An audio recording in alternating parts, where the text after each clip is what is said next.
Well, you could have the Puerto Rican thing. Yeah, You also have the that Liz was Cheney. unbelievable. Maybe explain that. Well, okay, I'm a former New Yorker, and I can tell you one thing about Puerto Ricanos. You do not disrespect the island. You don't do that. You just don't. I mean, they don't, like any community, they're not all together. They don't all agree. But one thing they agree on, you do not mess with Puerto Rico. That was unbelievable. And all Trump had to say was, hey, look, I didn't even know who this guy was. I disavow him. I obviously don't feel that way. I'm really sorry. But Trump can't say sorry. Hello and welcome to Byline Times US Election Special. I'm Peter Jukes, Executive Editor of Byline Times. I'm delighted to be joined by my boss, the Editor-in-Chief of Byline Times, Hardeep Matharu, and our great columnist, friend, festival contributor, and all-round wonderful person, Bonnie Greer. Thank you. Now, before we get to Bonnie, who is obviously of US origin, but has been living in the UK for nearly 40 years, to talk about the transatlantic dimensions of this historic and pivotal election, I just thought we'd catch up a little bit from a more parochial UK perspective, Hardeep, and we'd talk about the election of Kemi Badenoch as leader of the Conservative Party against Robert Jenrick, the other finalist. Both have quite strong American ties. This we want to talk about a little bit before we get to Bonnie. And that is the extent to which the Conservative Party follows, tracks, is influenced by, is funded by the American Republican Party, and therefore will go in that inevitable MAGA direction. If you go to the website now, you'll find several stories about this, particularly about funding from Trump campaigns to the Tufton Street network of opaquely funded think tanks, and money going the other way too. This dark money conduit flowing backwards and forwards between the US and the UK, is that going to determine the outcome of the future of the Conservative Party? Will it follow on into the dark shadows of MAGA? What do you think, Hardeep? Just a point of interest, Jenrick did back Trump. Robert Johnson, former Prime Minister, backed Trump. Liz Truss, let us pray, Prime Minister backed Trump. But Kemi Badenoch hasn't backed Trump. No, she hasn't. And she's also quite a strong ally of Michael Gove, who, as we all know, was one of the lead Brexiteers in the Boris Johnson era. He is now the editor of The Spectator magazine. Interestingly, Kemi Badenoch has also not called outright for the UK withdrawing from the European Convention on Human Rights and the European Court on Human Rights. So it's interesting that it's a strategy that appears to be a bit milder, as it were. But I think the fact that she won this election shows that the Conservative Party is very much continuing in the direction that it was in before the general election. It hasn't gone back to the centre of British politics. The One Nation Conservatives have not wrestled the party back. We're very much in the direction of a, very right-wing, libertarian notion of the Conservative Party, probably dominated by cultural identity issues, war on woke, and creating a smaller state. It appears in the manifesto, the essay that Kemi Badenoch published, 22-page essay, that these are the tenets that she believes in. So an interesting moment that it's going further that way, and therefore there is that obvious parallel with the MAGA Republicans in America. You have 53,000 people. Wow, huge members electorate of the Conservative Party that voted for Kemi Badenoch. And arguably, these 53,000 people are the most out of touch with the British public, given the landslide victory of the Labour Party in the July general election. They have now voted for the next leader of the Conservative Party. And I think there's also a wider story here about the notion of the Conservative Party has been captured by its own membership and how that membership has changed over time. We know that during the Johnson era, the membership went more towards the right from the traditional Conservative values. And I think that has an impact too.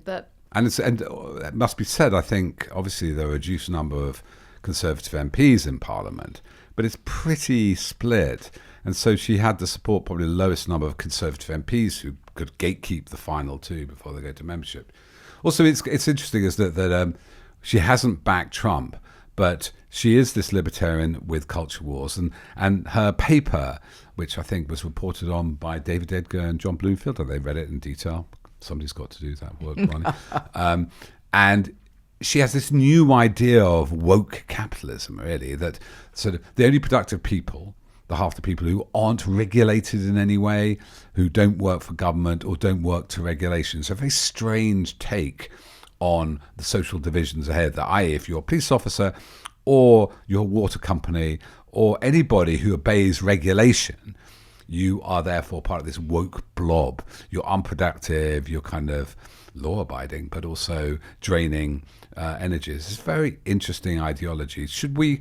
Would it be worth, and she's obviously a big culture warrior. She says she hates culture wars, but they're often talk about people with disabilities sort of being parasites of the system or words to that effect.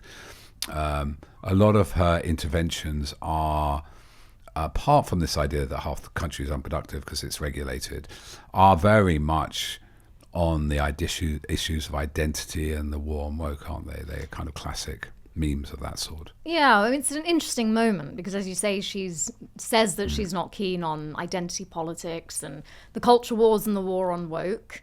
Then there's the undeniable fact that she is the first Black leader of a mainstream political party and a female leader of a mainstream political party in this country. So in that sense, just as it was when Rishi Sunak became Prime Minister, the first Asian Prime Minister this country had, I do think it's a moment of note. She herself has said she doesn't want it to be, in this notion of it's not about culture wars and identity politics. She has said, I don't want this to be a big moment that I am the first Black leader of the Conservative Party.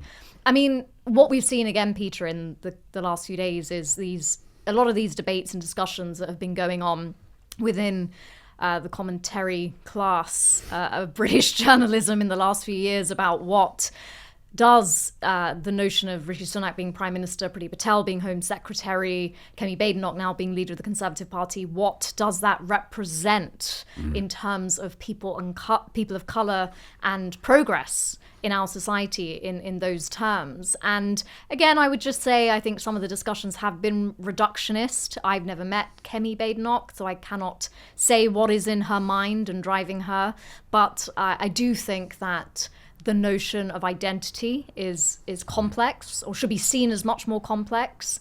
And many things can be true at once, and you can be a person of color, you can hold right-wing views, you can also be those things and recognize that other people of color who have not had your experiences and your privileges in life, or indeed don't have your personality and how you approach life, won't have had the same experiences. They may have had worse experiences. All of these things can be true, but I think a little bit in the last few days we've seen some of these discussions again focusing on her being some sort of a sellout, some sort of a beacon of how things are going to get a lot worse for ethnic minorities. I think that could well be true, but I think personal notions of her own identity should be avoided. And I think actually the way she talks about it, that it shouldn't be a big thing about her colour, is actually a very clever argument in itself. I obviously have to bring Bonnie in on this, but can I make one reservation? It was a stunning thing when Britain had its first woman Prime Minister, Margaret Thatcher. We've now had three. And the third one was completely useless and widely mocked and dispensed with on the basis of her uselessness. Nobody said that was misogyny. Yet somehow if you criticise, as other women of colour, like Dawn Butler, let's go there, has criticised Kemi Badenoch, then Dawn Butler gets, you're racist, right? Bonnie, this is something you must have seen a lot of. And are we missing something in terms of these identities? So, and I do notice this because I have African members of the family. They're very different trajectory from African American or Afro-Caribbean because of the legacy of slavery. Do you see that's a function or a factor in this, or it's just people commenting on comments, trying to denigrate each other one way or another? Well, thank you for asking me that. I look at the United Kingdom for me, even though I've been here half my life almost. I still can see bits of it that I am not part of, in a sense. I am not part of the African Caribbean community or the African British community. None of those communities, even though we all are related. We're all brothers and sisters. But I'm very much not part of that community, and they let me know that. And so I've had to understand that at a very deep level and accept it. That's the way it is. And I've been asked, and particularly by people in the Labor Party, on the left, that it's a horrible thing that this black woman is head of the Conservative Party. Well, first of all, she has the right to be the head of the Conservative Party, and she has the right to be on the right. So we shouldn't denigrate her for that. The third thing I've noticed, and I think this is true of back in the United States with the Democrats, there is an unconscious taking it for granted that people of color are going to be with you. I mean, it's not on purpose. It's a kind of benign neglect that and also an assumption, so that younger people, members of those communities, suddenly say, "Wait a minute," young black men will say, "Why do you assume I'm a Democrat? Because I'm a black man?" It's kind of racist. Well, in a way. yeah. Well, why do you think I am? And so why would we assume that Kemi Badenoch couldn't be as right wing as anybody else because she's of Nigerian descent? Because why? And so, in a sense, which is also really bizarre, the Conservative Party keeps teaching us lessons about that. Right. The fact that the Labor Party hasn't even had a woman prime minister, let alone a woman of color, is something people need to sit back and ask themselves instead of being very busy about, what's going on with the Conservatives. Why hasn't that happened? That's fascinating to me, much more fascinating than looking at a person of color who's a right-winger, because I'm used to that. So, that's the question. I don't find Kemi Badenoch extremely interesting as a politician or as a human being. She seems to me to be parroting a lot of things. If she's a Michael Gove protege, she definitely is not an interesting person. So, you wonder what exactly is the Conservative Party, what are they doing? They got a message in the general election that nobody wants to go in their direction if they're going right. Nobody wants to go left. The country is in the middle. So why are they doing this? So I'm not quite sure what it's about. She doesn't strike me as an intellect. She doesn't strike me as a deep thinker. She uses jargon, which, I just think somebody's so young. I mean, why do you do that? There are a lot of interesting paths that she could challenge the left and challenge labor on. So far, these are early days. So far, she hasn't done that. The danger for Keir Starmer, of course, is that when he stands up at PMQs, he's got to be careful because she is, and she doesn't want this, but people are going to put on her symbols, thoughts, and so forth that she's going to be shocked at in terms of people sort of investing in her that way. He's got to be careful that he doesn't put himself in a position where he makes more Tories, because that's really very possible. So it's not a super complicated situation because she's not an interesting person, but it is a complex situation sociologically. It's complex. I mean, I think that's brilliantly put, don't you think, Hardeep? There's this look. Kemi Badenoch has succeeded on her own terms, and congratulations to her. I'm not sure that one needs to go around and say how brilliant Britain is by having a first black female leader of a party anymore. Because when are we going to get our first Sikh one? When we're going to get our first Afro-Caribbean rather than African one? It's becoming, that's in a way the good news. A bit like nobody said we were being sexist for criticising Liz Truss. Once that falls away, we can criticize their policies or their leadership skills. I mean, I think some of what is problematic is when these individuals who want to be seen as individuals, and I agree with Bonnie, that is their right, and why shouldn't they be individuals? the problem for me becomes when they then use themselves selectively and their experience of race selectively as when defense, it suits as them. defense. And Yes. so when they start saying, well, Britain as a whole doesn't have any serious problems with racism because look at the position I'm in now, As Sunak did. having faced some of it myself, but probably not to the extent other people have had to face it. Therefore, this conversation doesn't need to be had. That is problematic to me because what they don't realize is if they want to be seen as individuals, other people do too. And other people are individuals with very different experiences to them of issues such as race and racism. If they hadn't got that privilege, maybe Sunak Exactly. had. Well, both he and Badenoch have, there would be the whole argument about whether she knows what it's like to be working class. Well, is very middle class. Exactly. There's an issue of class as well. It's complicated. Yeah. But I was talking to a young man who's become a conservative MP. He might even be in the Lords now. I think he's Nigerian descent. I can't remember his name. We were at some sort of function, and he told me he was conservative. And me, as a supporter of the Democratic Party in the United States and the Labor Party here, I'm like fascinated. I'm also a writer. This is anthropological to me. It's not a statement about I think you shouldn't.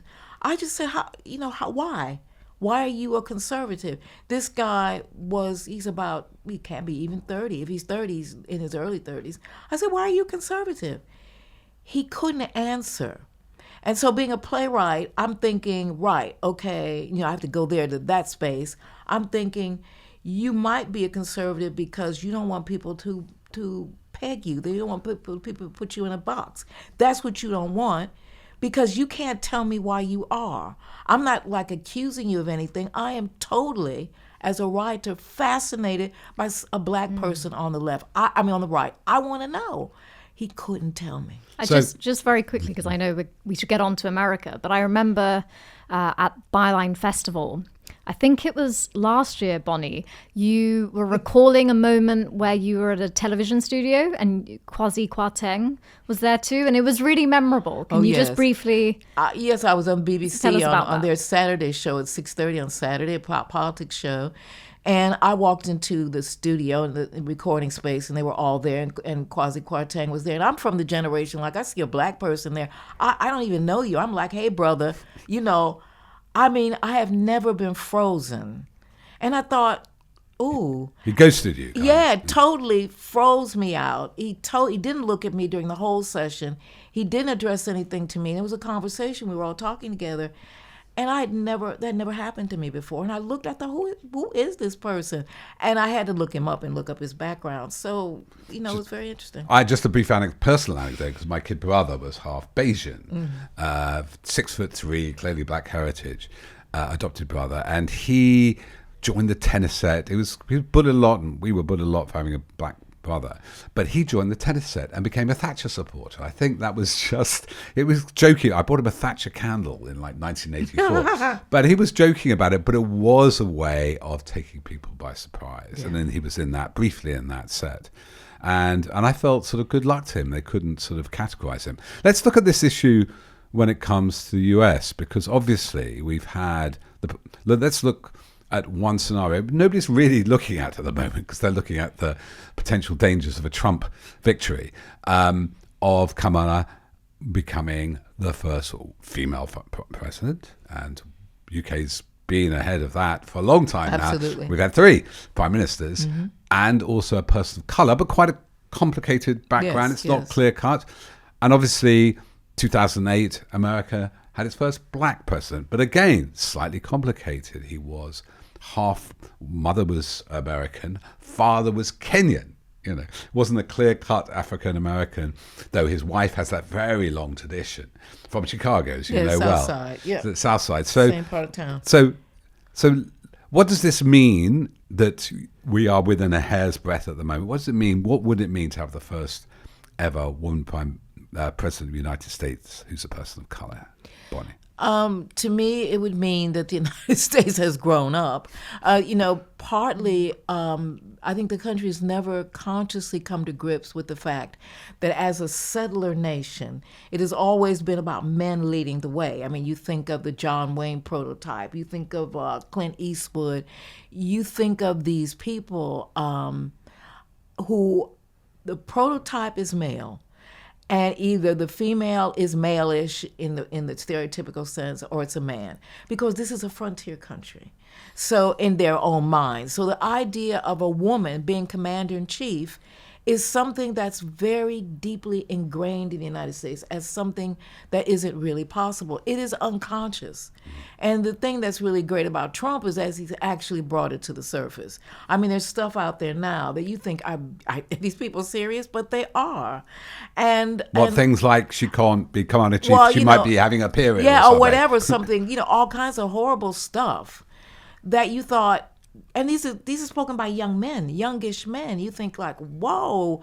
And even Kamala has a campaign now where she's saying to women, remember, you don't have to tell your husband how you vote. And I thought, what? So it's legitimate, by the way. Just you can see videos with both Donald Trump and his son Eric Trump voting with their wives, both looking over the booth to see which box. Yes, that is what he has done. So you forget about these things in the circles that I've lived in and been in, but it's very deeply ingrained in the United States. The fact that first of all, we didn't make anything about the first vice president of the United States is a woman. I mean, that's interesting that passed by. Yeah, nobody seemed to notice but the that. reason it did, and see, this is where Trump messes up again. The reason it passes by is because I think it was one of FDR's vice presidents, I didn't get two, who said basically the job wasn't worth a bucket of warm spit. Nobody remembers the vice president. Nobody cares about the vice president. They let that slide. That was the revolution. She was in there. She was in the Situation Room. She was in all these things. She was one heartbeat away from being... one heartbeat. If that man had dropped, she would have been POTUS. And nobody thought about it because nobody thinks about the vice president. Then suddenly, bang, bing, bong. And her husband is the second gentleman because the president is the first gentleman. So all of these things suddenly happen because of Kamala Harris. And nobody thought about it. But now, the fact that she would actually take the salute from the Joint Chiefs of Staff, she is the one who actually deploys troops. We can't have that. And that's what it is. What do you think of this, Hardeep? I mean, we maybe worth pointing out that we haven't actually spoken. We have, since the change in the Democratic nominee. I haven't spoken to Bonnie, and I don't know what your feelings were at the time.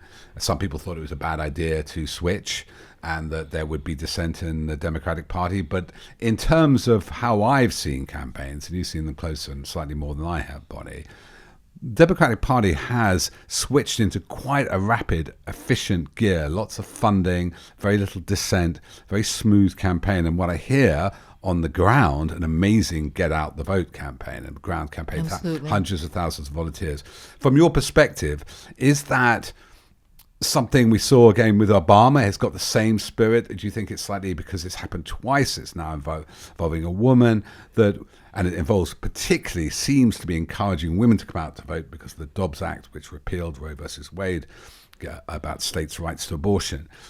Do you see this as a phenomenon, as a sort of a really interesting campaign in American history akin to the Obama one? This is the most interesting campaign in American history next to Abraham Lincoln's. This is the big one. And I don't know how it's going to end, but this campaign has been a campaign about a presidential candidate who has talked about what's really on the ground and underneath. The overthrow of Roe v. Wade was a monumental act, and it will go down in history as the first time that a right has been taken from American citizens. It has never happened before. This is incredible. And it's great, just to say, for you know the politics better than I do, it needs the fact that the Democrats can run on a platform, as their banner said, of freedom. Yes. The government's coming into my room, telling me what I can do with my womb. Yes, this is the flip. They have flipped the script. And that has been done courtesy of Donald John Trump, who decided to stack the Supreme Court. It was a huge error. What it has uncovered, well, one thing, and we'll talk about Iowa because it's very important. The couple of days ago, I think on Sunday, the Iowa Des Moines Register came out, the chief paper of Iowa, and they have a gold standard poll. Everybody respects his poll. It's done privately and it's done for the paper. Gold standard. And they put Kamala Harris in the lead in Iowa. That is earthquake territory. Nobody thought this was happening. This is not a state in play. And people have been asking, why is that? And the answer is, women in my age group who are called in America senior women, we've had enough. Not going back. These women, because when we were 25 years old, we had the right to our own body. And if you're 25 years old now, you don't. And I think women who have made them call themselves independent, even Republican women, are saying, no, this is not going to happen. They came out, even though some of them hated to do it, and decided to stand up for Kamala Harris. I don't know what's going to happen tomorrow, but I'm telling you, people, that was a silent vote. So just to give some more details on that. So Seltzer, her surname is the gold standard poll in Iowa, which was a swing state in Obama's time, but has not been in play for the Democrats since 2012. And it got the result dead right last time and the time before. And the time before. It got Trump 4.47 points ahead in 2020, and it came bang on the target. It's now putting Kamala, she's 7 points ahead of 4 points ahead. 4 points of 7, 4 and 7. I think, a bit before she was the candidate, Trump on the same poll was leading by 14 points. And so let's just dig a little bit more, if you don't mind, Bonnie, about, they call it the silver surge. Mm-hmm. So there is a massive cut in the early voting and in registration of women into their 60s, and a massive turnout by women in general. And do you think there were anecdotal interviews with women who said, I've had enough, I was going to sit at home, I don't like Trump, but now I'm going to vote Kamala. Do you think there is also what they call them Haley Republicans, Nikki Haley, who ran against Donald Trump for quite some time in the primaries, was attracting like 20% of the vote in places like Pennsylvania, that they're also coming out? And the Liz Cheney factor, you have conservative women is saying, look, on this time, I'm breaking my party allegiance. See, this is where Trump is messed up and how you kind of know he's out of control. I mean, it doesn't mean he's not going to win, but this is where he is truly messed up. Trump has played, well, first of all, he plays Macho Man and YMCA at his rallies. Both of these songs are parodies of straight masculinity. Nobody's told this guy, these are 4 gay men. Don't you know what they're saying? But anyway, he plays this song. He plays this song over and over. You got young guys coming out saying, I'm going to be for Trump. They don't know anything about what these songs are. They don't understand what is being sent up. They are also coming out and saying, basically, they see women getting ahead in society. They don't know where they are. That's a real thing. And Trump is locking into this, and this goes across the spectrum. African-American men, Latino men, Arab-American men. This is right across. He's captured that. The problem for him is that the profile of the typical American voter is a woman. Women will show up, and in their 60s, and they're older women. They turn up. Yeah. Now these guys have got to turn up for him. They've got to come out. Whether they will or not, we don't know, but they need to come out. These women have been activated. The other thing that's happened is that there are women out there who are tired of the Trump show. They've had enough. I mean, the stuff he's been doing the last week or so, and then he also messed up, and his people are just, they don't know what to do. They don't know what to do. This guy is freelancing. Well, you could have the Puerto Rican thing. Yeah, that was unbelievable. Maybe explain that. Well, okay, I'm a former New Yorker, and I can tell you one thing about Puerto Ricanos. You do not disrespect the island. You don't do that. You just don't. I mean, they don't, like any community, they're not all together. They don't all agree. But one thing they agree on, you do not mess with Puerto Rico. That was unbelievable. And all Trump had to say was, hey, look, I didn't even know who this guy was. I disavow him. I obviously don't feel that way. I'm really sorry. But Trump can't say sorry. Yeah. That's why Nikki Haley is not part of his campaign, because he cannot allow her in there because she ran against him. She's begging him to join. She's begging him. He can't do it because she had the nerve, the gall, to stand up to him. And this man can't do that. And his campaign is freaking out. All they're saying is put Nikki Haley out there. She might be able to pull some of these women back. And I bet she could. He won't allow it because he had the nerve to stand up and run against him. And he can't say sorry to the Puerto Ricanos because he can't say, I'm sorry. He just never can't does. do it. He can't do it. And this is now making him start to look like a big Frankenstein monster out there, which some people may be into. I've talked to guys who are my friends, young men. You know what they like about Trump? And you can't do anything with this. There's three things they like about Trump. First of all, he says the stuff out loud that they've been brought up to say. You don't say that anymore. So Trump does that. Gives them permission. Yeah, they like it. He's out there saying that stuff. The second thing is they like his performance of masculinity. These young men aren't stupid. They know what's going on. But they like somebody who does it. Trump does it. And the third thing that is that all of us are part of Trump TV. Trump is running the show. Trump, when he showed up playing on American television, a tycoon, and that was an act.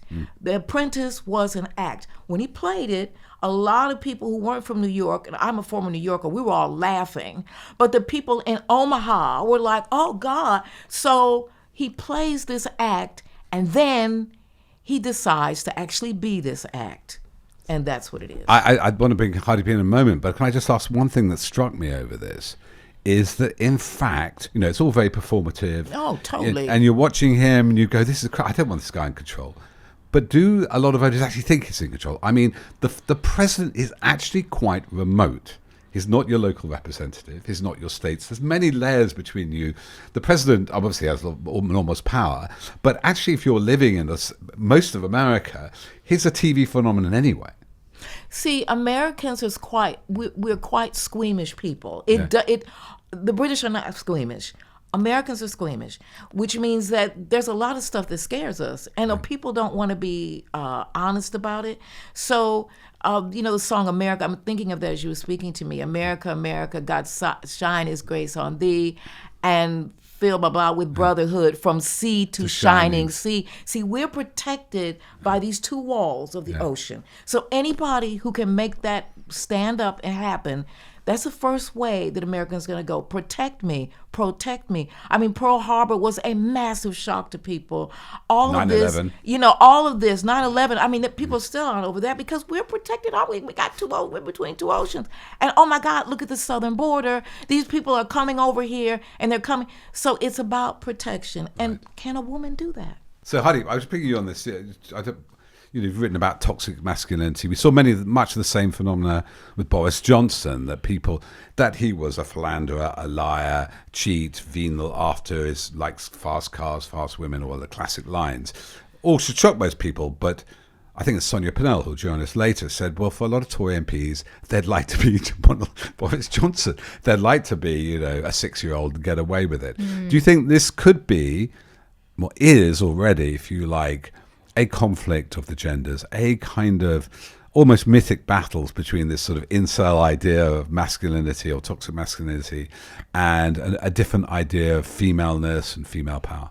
I think what was interesting about Boris Johnson was how he was enabled by the media and the political class, who, as you say, Peter, everybody knew these qualities about him. And then the public, via Have I Got News for You, and the fact that Johnson was a celebrity in London because he was mayor, the public also had a sense of who he was. But all of this was, combined with Brexit of a particular moment in British politics. What happened with Johnson was he was always a parody, and then towards the end of his tenure he became, in my view, a parody of that parody, and people saw through this sort of hapless Etonian who didn't want to play by the rules when he broke the lockdown rules that everybody else had to abide, watching not being with their loved ones as they were dying during the pandemic. The joke was over. For me, I mean, I'm complete outsider to America, but Trump seems to, the parody that he always was, now seems to me to have morphed more into a parody of a parody. Yes. You watch his rallies, certainly in terms of how he is presenting himself, there is it is it's a homage. It's like a tribute yeah, act. I mean, even when he's putting on these sort of, I don't know, these kind of as a garbage walker. he's a garbage worker That's a parody. and It's a going to parody. McDonald's. Yeah. But I was, It's very strange. but I would say, just to underline that, you see, the British, and this is my experience, the British are actually deeply cynical. Okay, which I think is a virtue. I mean, they don't buy it. Okay, now, they like to be entertained. It's a wonderful thing. They have great comics here, great comedians, great theater, but they don't buy it.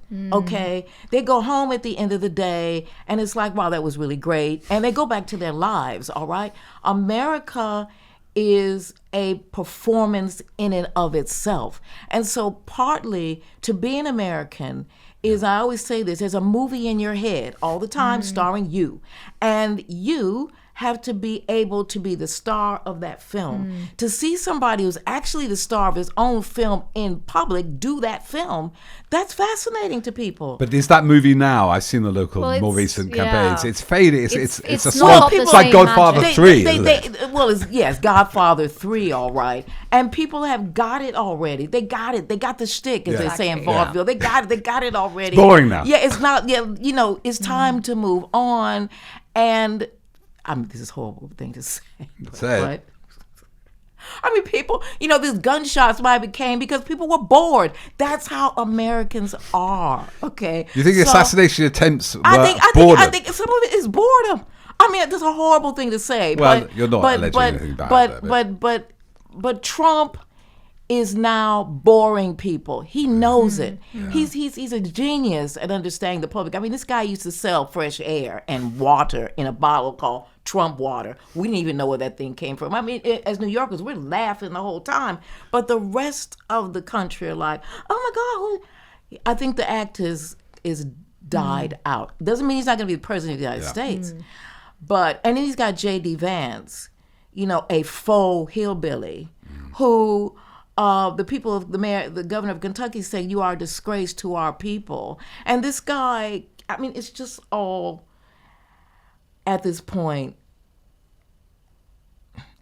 Americans reacting to what they consider to be a left-ish straitjacket for the last 50 years. And this guy has broken them out of it. They're going to play in the garden for a while, and then they're going to dump him. Well, we will find out Yes, very exactly. soon. And the great thing is talking to both you and Hardeep is your observations remain true whatever the result. This has still happened. We have a very close election. Donald Trump, it may be the end of the Trump era, I think that's one of the appeals of Kamala Harris to her supporters, is going to be and be noted as a phenomenon in history books. Anyway. Yeah. I just one brief question, Bonnie, before we go. Will MAGA survive without Trump? Because Trump is so much, your brilliant description of his, he's the movie in his own head, he's a TV show, and it's all, he's a great brand, even if we hate him. Well, some people hate him. Will MAGA die?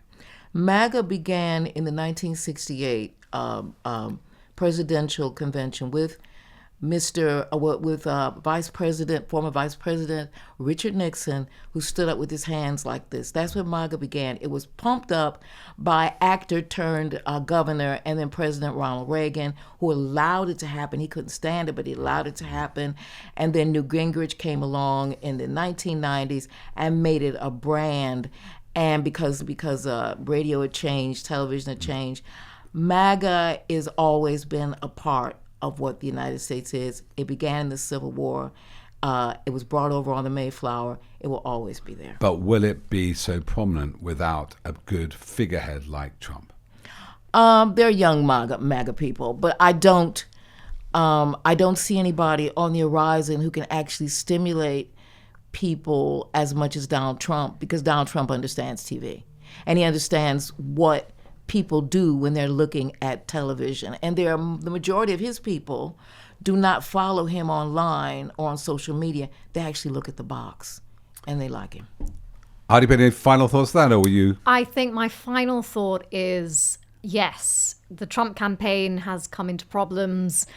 And Kamala Harris's call for freedom is really significant, whatever happens, because America is built on freedom, and that appeals not just to a subset of society. Theoretically, it is the belief of a whole lot of Americans, and there is something about freedom, which is freeing, and we'll have to see. But it is quite a different picture from Donald Trump. So we shall find out very soon what's happening, or not. It could take. It could take to the weekend. It could. Well, when I say very soon, I would mean within weeks. Yes. So last time it took days, but until then, we're joined shortly in another program with Sonia Purnell, who's written a book about famous American woman politician, and we'll talk about the role of women who's just come back from America, and Nafiz Ahmed, who's written a book about the global far-right connections of Trump and MAGA alt-right. Meanwhile, we're wishing you best luck. The land of, the home of the brave and the land of the free. And the land of the free and the home of the brave. That way round. Yes. See you later. Bye.